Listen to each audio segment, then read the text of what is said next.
যাচ্ছে যাচ্ছে, তবে সাবধানে থাকবেন আর ওই মুখটা বন্ধ রাখবেন। মনে রাখবেন রজ রজ রজ রজত নাম আমার।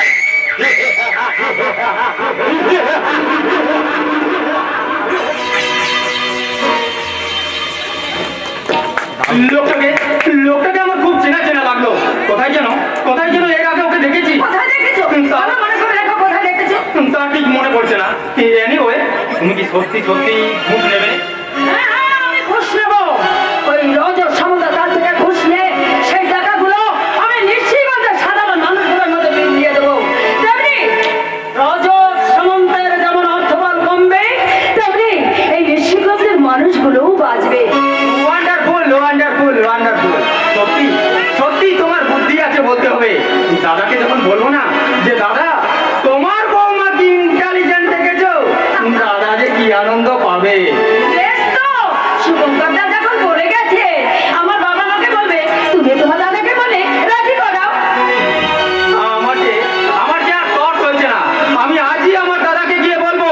আর তারপর কি মশাই? তারপর তোমার স্মৃতিতে সিঁদুর পরিয়ে, ঘোমটা মাথায় দিয়ে, চন্দনের ফোঁটাকে সাজিয়ে, সানাই বাজিয়ে, পালকি নাচিয়ে নাচিয়ে তোমার দিকে এক দৃষ্টি চেয়ে বলবো, ওই রাত্রিতে প্রহরগুলি, সেদিন চৈত্র মাস, তোমার চোখে দেখেছিলাম আমার সর্বনাশ। তাহলে তুমি কথা দাও, সারা জীবন তুমি আমার এমনি করে পাশে পাশে থাকবি, আমাকে আগলে রাখবি। পাখি, আমি কথা দিলাম। আমিও তোমার বুকে মাথা রেখে সেদিন বলবো, বোঝো না তোমার আমি ভালোবাসি গো, মন মরে যায় তোমার হাসি গো, বোঝো না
যাচ্ছে, আর কারু করে কোনো বাচ্চা দেখলে আদর করতে যায়। প্রথমে দেখে মনে করতাম ও একটা পাগল, ও কিন্তু পাগল নয়, ও একটা ছেলে ঘোড়া। তাই ওকে মেরে না ফেললে এই গ্রামকে বিপদের হাত থেকে বাঁচানো যাবে না। চুপ করো। বাচ্চা দেখে যে আদর করবার জন্য হাত বাড়ায়, সে হাত কখনো ছেলে ধরে হাত হলে করে না। সে ছেলে যে হাত হলো পিতৃষ্ণের হাত। এ তো উল্টো কেস হয়ে গেল। আপনি যতই ওকে বাঁচাবার চেষ্টা করুন না কেন, ওই শালা আমার হাতেই পড়বে। পারবে না, পারবে না। ও যখন একবার এই বাড়িতে এসে পড়েছে তখন কেউ তোমরা ওকে মারতে পারবে না। কে বাঁচাবে? আপনি? হ্যাঁ হ্যাঁ আমি। তাই বলছি এক্ষুনি এই বাড়ি থেকে বেরিয়ে যাও, নইলে কি তোমার স্বামীকে ডাকতে আমি বাধ্য হবো। আমি চলে যাচ্ছি, কিন্তু কতদিন ওনাকে বাঁচিয়ে রাখবে? আমিও শালা তপকে তপকে থাকবো। রাস্তায় একা বেরোলে শালাকে মায়ের ভোগে পাঠিয়ে দেবো। ওরা সবাই চলে গেছে, তোমার আর কোনো ভয় নেই। চলে গেছে? হ্যাঁ, একটা সত্যি কথা বলো তো, ওরা তোমাকে মারতে চাইছে কেন? তুমি কে? আমি একটু পাগল, পাগল। তাই তো সবাই আমাকে ছেলে ধরা বলে মারতে আসে। কিন্তু কিন্তু কিন্তু বিশ্বাস করো, আমি আমি আমি ছেলে ধরা নই, আমি পাগল নই। আমি আমি এক সময় তোমাদের মতো সুস্থ মানুষ ছিলাম গো, মানুষ। এই ঋষিগঞ্জ হসপিটালে ওয়ার বইয়ের চাকরি করতাম। ঋষিগঞ্জ হাসপাতাল? কোন সালে তুমি জয়েন করেছিলে এই হসপিটালে? বলো, মনে আছে? আমার কিছু নেই, আমার কিছু নেই। আমার মাথায় কেমন ঘুরছে। তোমার খুব কষ্ট হচ্ছে, একটু জল খাবে? একটু জল?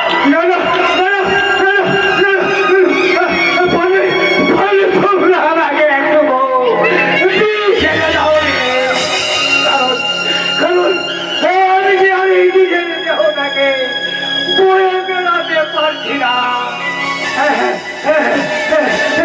তবু তো বয়ে বেড়াতে হবে, এই কেন না?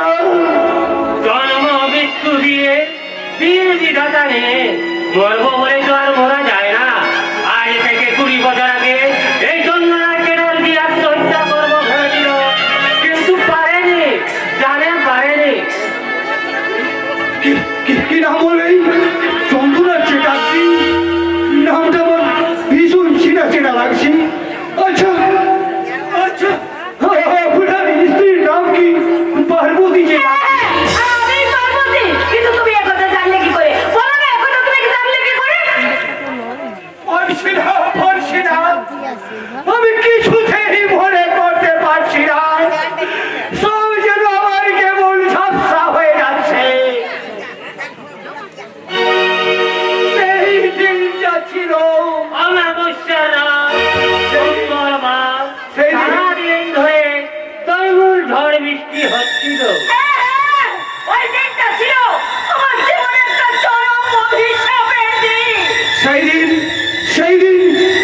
মাঝরাত্রি একটা বাচ্চা ভূমিষ্ঠ হয়, একটা কন্যা সন্তান। হ্যাঁ, তুই ঠিকই বলেছো, ঠিকই বলেছো। তারপর তারপর তারপর রাতের অন্ধকারে সেই বাচ্চাটা চুরি হয়ে যায়। আমার সন্তান চুরি হয়ে গিয়েছিল। কিন্তু তুমি এ কথা কি করে জানলে? কারণ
তাই আমি তোকে বুকে আগলে রেখেছে ওই পার্বতী।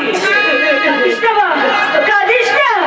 তোর চোখের জল আমি যে সহ্য করতে পারবো না মা। ওরে তুই যদি এভাবে ভেঙে পড়িস, আমার কি হবে? আমি যে আমার বুকে দুধ খাইয়ে তোকে মানুষ করেছি। সে তো দয়া করেছ। একটা অসহায় নিষ্পাপ শিশুকে দয়া করে তোমরা মানুষ করেছ।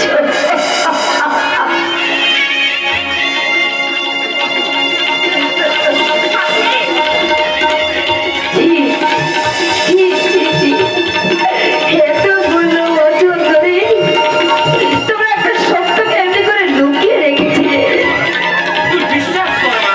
বিশ্বাস?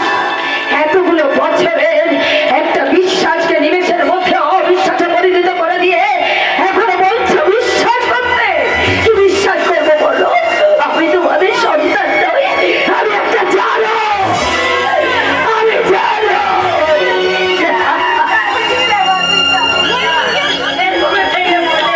আমি যে সহ্য করতে পারবো না, তুই বিশ্বাস করবা।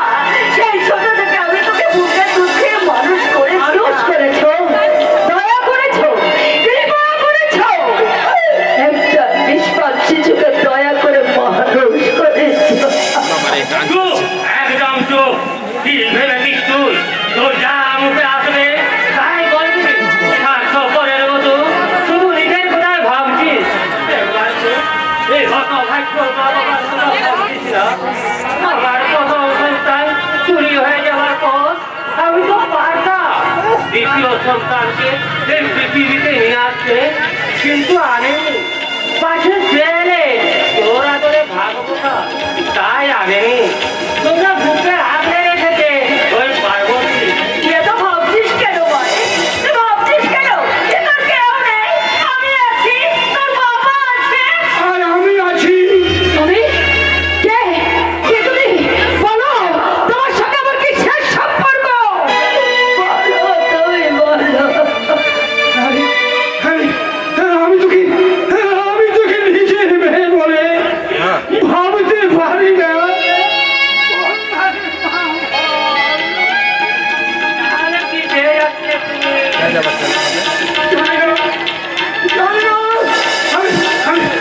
আমি কিছু জানি না, আমি কিছু জানি না। ভাবছি তোমার দুর্বল হয়ে যাচ্ছে। যন্ত্রণা মাথায় আমার।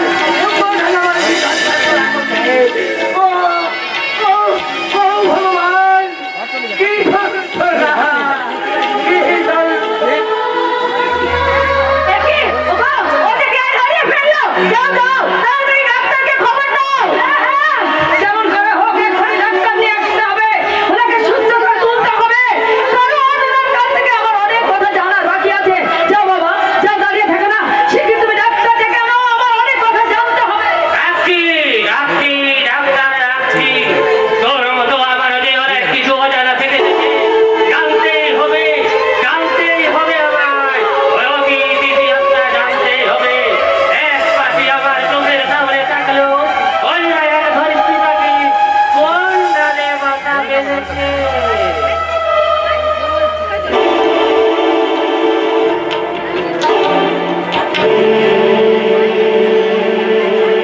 ঠান্ডাটা কি বলো তো? সেটা কথা নেই, বার্তা নেই। এই এঁটুলি পোকার মতো আমার পিছনে পড়ে আছেন কেন? মাথা করে আমি এমন তোমাকে ঠোকরা মনে হয় এই অন্ধকার গভীরতা থেকে মুক্ত করতে চাই মন্দির। এ ভগবান। চলে যা। এই অন্ধকার বন্ধুদের সাথে মুক্ত করে কোন আলোটা জ্বালিয়ে যাবেন শুনি। আরে এখান থেকে বেরিয়ে তো হয় ঢুকতে হবে রজত আর সত্য প্রিয়ের অন্ধকার লাগছে। তার চেয়ে আমি এখানেই বেশ আছি, বুঝেছেন? সময় মতো খাচ্ছি, যাচ্ছি, আয়েশ করছি, আর যাকে বলে ফাটাফাট। এটা তো একটা মানুষের জীবন হতে পারে না। মানুষ হয়ে জন্মেছো কি এইভাবে নরকের কীট হয়ে বেঁচে থাকার জন্য? খোলা নেই লাগাতে নিচে প্রাণ ভরে মুক্ত বাতাস নিতে ইচ্ছে করে না, ইচ্ছে করে না। এই নোংরা জীবন থেকে বেরিয়ে এসে সুস্থ স্বাভাবিকভাবে বাঁচতে। না, করে না। কারণ ওইভাবে ভালো মানুষ হওয়া আমাদের কাছে হচ্ছে একটা অলিক চিন্তা ভাবনা। তাই ছাড়া আমরা ওসব আর ভাবনা ভাবি না। কারণ ছেঁড়া কাঁথায় শুয়ে লাখ টাকার আমার মতো স্বপ্ন দেখা স্বপ্নই দেখি না। কিন্তু আমি তো স্বপ্ন দেখি বললি, স্বপ্ন দেখি তোমাদের মতো ওই অন্ধগলির বন্দি পাখিরা একদিন না একদিন এই খোলা নীল আকাশের নিচে প্রাণ ভরে মুক্ত বাতাসে ঘুরে বেড়াবে। আর তাই তো আমি সরকারের কাছে আবেদন করেছি, যাতে তোমাকে আমি এখান থেকে উদ্ধার করতে পারি। তোমার সে আপনাদের মন্দির হয়েছে অর্জুনদা, মন্দির রেকর্ড দেখে মহামান্য সরকার বাহাদুর তাকে মুক্তি দিতে রাজি হয়েছে। সত্যি, তুমি সত্যি বলছো নক্ষত্র? হ্যাঁ অর্জুনদা, তবে শর্ত সাপেক্ষে শর্ত সাপেক্ষে? তোমাকে রোজ একবার করে ঋষিগঞ্জ থানায় হাজির দিতে হবে।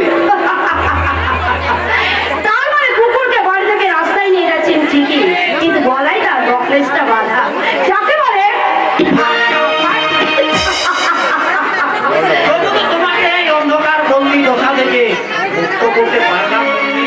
তাহলে আমার কি গলাটা হলো শুনি, কারণ কিছুদিন পরেই তো আবার আমাকে এখানেই আসতে হবে।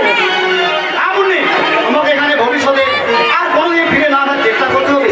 তুমি কথা দাও, এই জেলখানায় তুমি আর কোনোদিন ফিরে আসবে না। লে হালুয়া, কেমন করে কথা দিই বলুন তো? এই মুনি ছোটবেলা থেকে জেলখানাকে তার ঘর বাড়ি জেনে এসেছে, আর আপনাদেরকে জেনে এসেছে তার বড় আত্মীয়। তাই এই জেলখানা ছেড়ে, আপনাদের ছেড়ে আমি কেমন করে থাকবো বলুন তো? না ইহা মরনা ইহা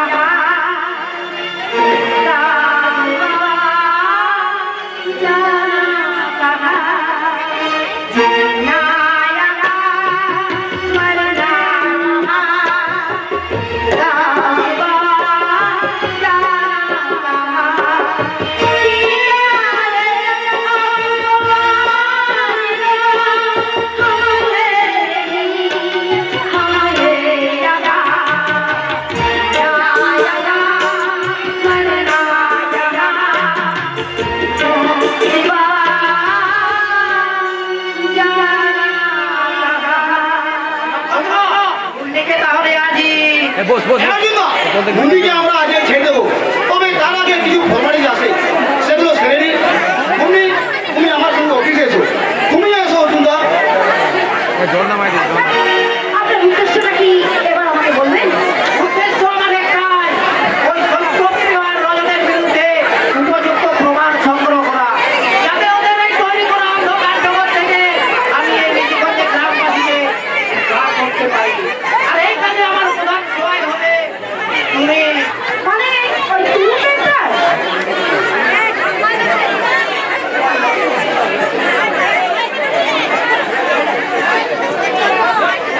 মানে তুলুপের চাষ? হ্যাঁ মুন্নি, হ্যাঁ, তুমি হবে আমার স্থাপনের ভিড়ে। ওই রজত আর সত্যের বিরুদ্ধে উপযুক্ত আইন আমার হাতে তুলে দেবে। তুমি আমের শেষে ওদের সঙ্গে যুক্ত থাকায় আজ তোমায় নতুন করে ওদের মেনে নিতে কোনো অসুবিধে হবে না। ওই মহাভারতের অভিমন্যু নাকি তার মতো আপনি আমাকে ফাঁসাতে চাইছেন, তাই না? তবে আমি আপনার সঙ্গে থাকবো, কেন জানেন? এই প্রথম